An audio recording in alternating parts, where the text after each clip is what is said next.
Greetings, greetings, greetings. This is your girl RevereSkye. Like, share, support this channel. Uh, financial donations are a plus. Okay, we're making moves. Believe me, we're making moves. You contribute down the line. There's a possibility that I can inspire you to get exactly where you need, but I need you to support this channel, okay? It's truly empowering to support this channel right about now. Now, Gatekeepers Part 2, dealing with inflation and trucking companies. Understand, you know how they say in the music industry, in Hollywood and all that, they have gatekeepers. And then you'll see people rise to the top, but you will see a whole bunch of producers and record labels. I'm using them as example. You will see a whole bunch of producers and record labels fall to the ground. They get busted. They get audited by the IRS, FBI, and all that stuff. All of a sudden, all these people fall to the ground. They get busted for drugs and all types of stuff. People just don't fuck with them no more. They be set down on a humiliation ritual and shit. Same thing goes with the trucking industry dealing with inflation and the gatekeepers. So you have these multi-million-dollar company that keep buying up companies. I'll give you another example. There was a company that bought this black man company. He had a Procter and Gamble account, and and he sold the company, and Procter and Gamble was so mad because this major company was not fulfilling the orders, were not fulfilling the loads. They couldn't keep no drivers. They wanted to pay their drivers so little and have them sitting so long that there's a high turnover rate dealing with trucking industries, right? Just like the company I work for, they pay you so well, but they have a high turnover rate. And he told me that his high turnover rate was not for them quitting. The high turnover rate because he fired every last one of them. That's what he said. I said, so you mean to tell me nobody ever quit this company and went to another company? You fired them all? And he was proud to say he fired them all. Now listen, these gatekeepers, these multi-millionaire truck companies, do your research of the top 10 money-making companies, large companies that can afford to have you sitting. That's right. Never work for a company that can afford to have you sitting. You want to work for a company that value you turning them wheels. If they can afford to have you sitting while you're not able to save any money, you're living from paycheck to paycheck, you're not able to buy anything, you're not able to build your credit, you're at the wrong company. You actually have companies out there that need you to be persistent, consistent, and they need you working your full 14-hour shift every single day. They're going to have your wheels spinning, and they're going to have you making money. They're going to have you feed your family. But you have to go through trial and error to find these companies. Also, the people that like to go home every night get paid less money than the people who are over the road. That's right. It's a big incentive. It's a major tax break. Everything.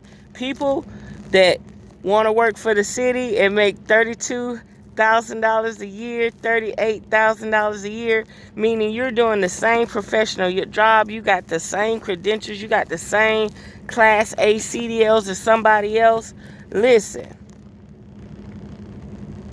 you're surviving off $32,000 a year, where the person over the road is making 50 to 68 to $90,000 a year as a company driver.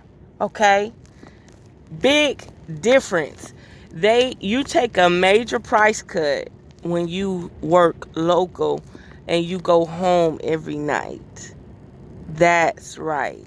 When you work local, and I don't care if you're just an administrator or a secretary or a nurse, when you're local and you go home every night, you get the bottom rates. When you're a nurse that travel, you get the top rates, right?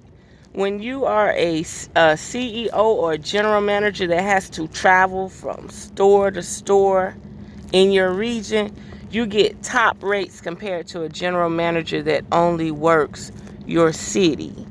Does that make sense? So being away from home pays a lot more money than being home, okay?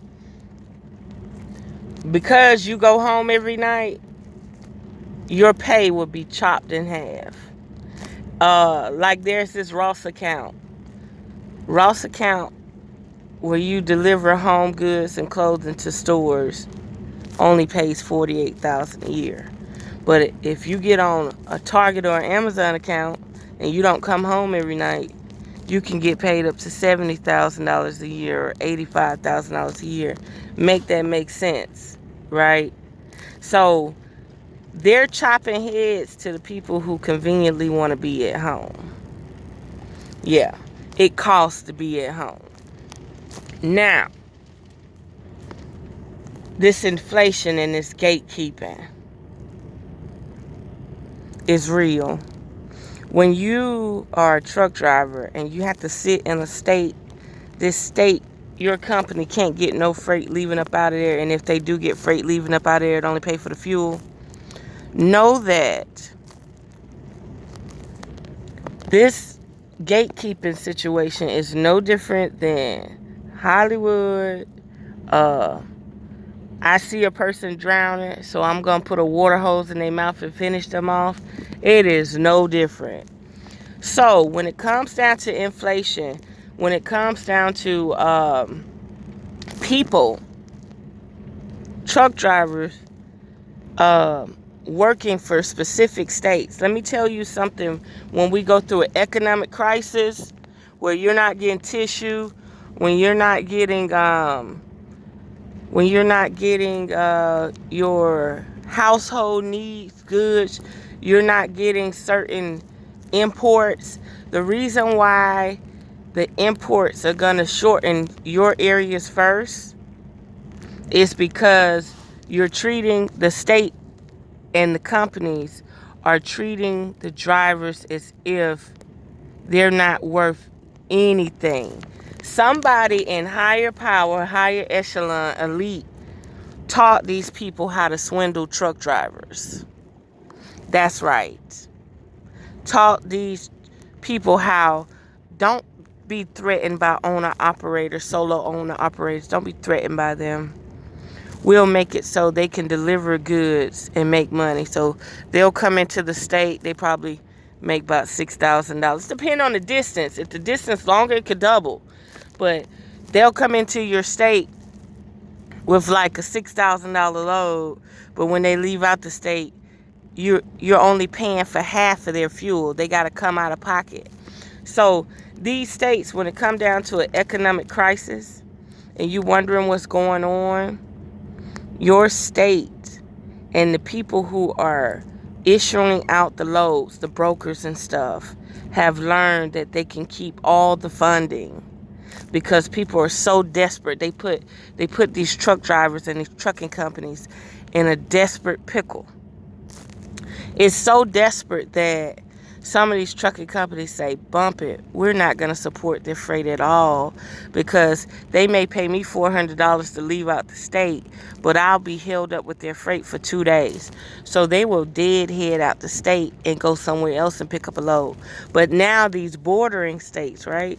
These bordering states have realized that, ooh, they're not getting a load up out of there at all. So we can go down on our rates. So soon you'll start saying, oh, I don't go to this region. I don't go to that region because they don't have any freight to get you up out of there. And this is true. This is true. On a Tuesday morning at 10 a.m., you will see the truck parking lot full. The truck stop be full. Nobody's leaving. Nobody's gone. Nobody is traveling. That's why the consistency of a company is everything. So when you say, oh man, they don't give me no break, they only give me 34 hours, I want 3 days off. Man, you got people sitting for 3 days with no freight. I mean, millions of truck drivers on a Monday morning still don't have freight. They don't have freight, they don't have a load, nothing. What you need to know about this is inflation comes from transportation. That's right. When diesel went up to $6 a gallon, let's just say in Texas, it had almost got to $6 a gallon. The rates of the freight did not change. These people were spending diesel money out of their pocket to get the freight. So they probably had a 300-mile load that paid $900. The fuel surcharge was probably only $150. These people, these brokers and these companies do not tell the shipper or the factory, hey, we're going to charge you $1,200. We can't charge you $900 no more. We're going to charge you $1,200 to deliver your freight. No, it doesn't work like that. What happens is the shipper or the factory or the port notices that no truck driver is moving right now. No truck driver is going to move right now. Ain't nobody going to deliver your Pop-Tarts to another state or nothing right now.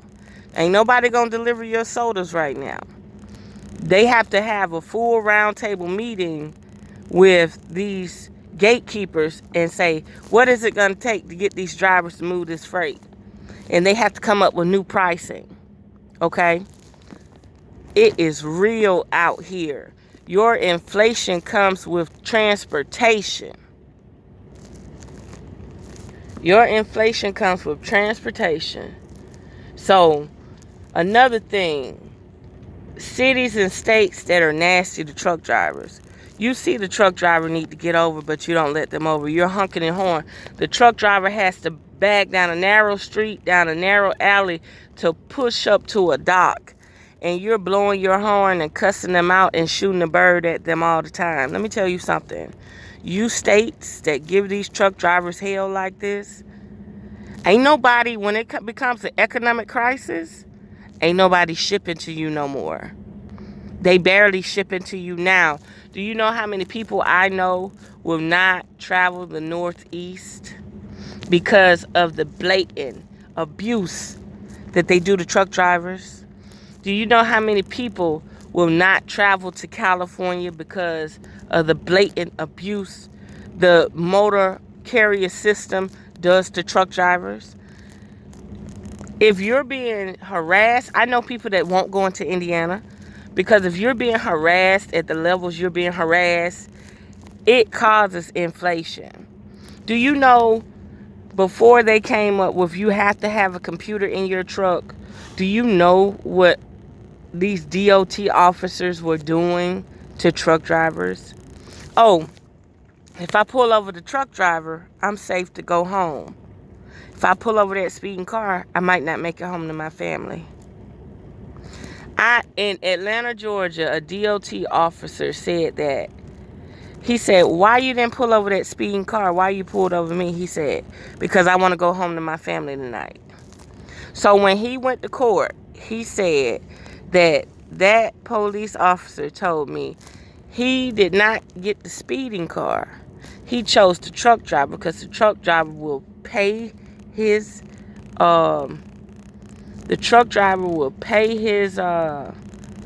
ticket and fine, even if he ain't in the wrong, and go on by his business. That judge threw it out. You do not tell a person you pulling over, I pulled you over because I want to make it home safely tonight to my family. He didn't want to pull over the speeding, aggressive person who was jumping in and out of lanes. He wanted to pull over the person who wanted to protect their family and feed their family so he could go home at night. They were making quota off of truck drivers in an abusive way. You have had way stations who have got sued, shut down, and everything. Okay? Just like, seniority. Just like the man that dispatched me now said that the people who were gone for a year and came back had seniority over me. That they could pick their loads before me. So as long as they wanted to go to California or Oregon or do a 2-week run, you could do a 2-week run out in the Midwest somewhere. As long as they picked them loads, I could not get those loads. They had seniority over me. I had to go to HR about seniority. And they told him he had to quit using that. So now he got his silent list. His silent list is designed where his silent list is, oh, they were up on the list to go out there first. I haven't been out there since you took over management. What do you mean they're up on the list? I'm never up on the list. Oh, the load had to leave out Tuesday. You weren't back yet. Yeah, but you got loads on the yard now, and I'm available Friday, but you're letting the loads leave out on Monday and Tuesday. Who do that? The load got to go out for 2 weeks, but you're not getting the load out on a Friday, Saturday, or Sunday. The load is leaving out Monday and Tuesday. So this person is going to be out over 14 days because they left in the middle of the week. They won't even complete all of their stops because they left on a Monday or Tuesday. One way. These gatekeepers are causing inflation. These gatekeepers are the brokers. Gatekeeper are the people who contract the multi-million-dollar companies that contract out these companies. They will cause a factory to lose so much money. They will cause a factory to lose so much money that as soon they will not renew the contract. So let's say if you have a 3-year contract with somebody or a year contract with somebody, you have gatekeepers in driver management that don't like the fact that $1 million company took over the transportation part of it, right? And the people that are familiar with the factory will sabotage the $1 million company and mess up the numbers so that when the new company take over of the factory, they won't rehire that transportation company. It is so cutthroat. It's no different than your typical industry. It's no different than that person drowning and you putting a water hose in their mouth. It is very, very cutthroat. And if you have a company, I'll give you another example. As you can see, I'm not naming these companies. There's another company that got a grant to start up their company. So you got to be careful about these grants too. They got a grant to start up their company. So that means that FEMA was able to come in there and take over their whole load board. Take over their whole system. That's right. So nobody was running their typical freight for the factory that they were contracted out to. Everybody was working for FEMA. FEMA came in and took over their whole office. Everything. I think FEMA had the office for about 1.5 years. That's right. So you got to be careful about how you decide to get funding for your company. Back to that Procter & Gamble factory. This is just an example. So Procter & Gamble told the guy who sold this company, they said, listen, you got to start a new company. So did. You got to start a new company. We cannot put up with this multi-million-dollar company trying to deliver our freight. You're gonna have to get. They Procter & Gamble had it so they could get out of the contract. So remember now, the multi-million-dollar company paid this man millions of dollars to sell his company so they can get the customer. That's what they want. They want the customer. And Procter & Gamble wasn't having it. Procter & Gamble shut that contract down and told that man to go start his company back up. And then that multi-million-dollar company tried to sue the man and lost. That's right, tried to sue him and lost. Procter & Gamble said, y'all could try to sue him, but we're not using your services no more. And the whole, just imagine, Procter & Gamble is everywhere, from east to west coast, and you lost the contract, and that was the whole purpose of you buying their company for millions of dollars. Understand these gatekeepers in this cutthroat reality. People think folks desperate out here, and then you got people that don't mind clearing $100 or $200 a day. They're good with that. $200 and $100 a day is a lot of money to them. So they would do a load. They would do a load that only paid $1,200. They had to pay $700 for fuel. And as long as they have $350 for that week for they truck note and $100 to go in their pocket, they cool with that. They will work that truck and collect that $100 a day while everybody else sitting wondering why there's no loads. You got so many people willing to change the value system, and you wondering why there's so much inflation. I'm telling you, to all the states that are disrespectful and always dragging truck drivers in the ground, when it come down to these economic crises and these truck drivers got to choose what load is going to feed their family, you are on the bottom of the list. They are not going to take the abuse. They are not going to take your concepts of ripping them off. They are going to avoid your state. So I'm telling you, people,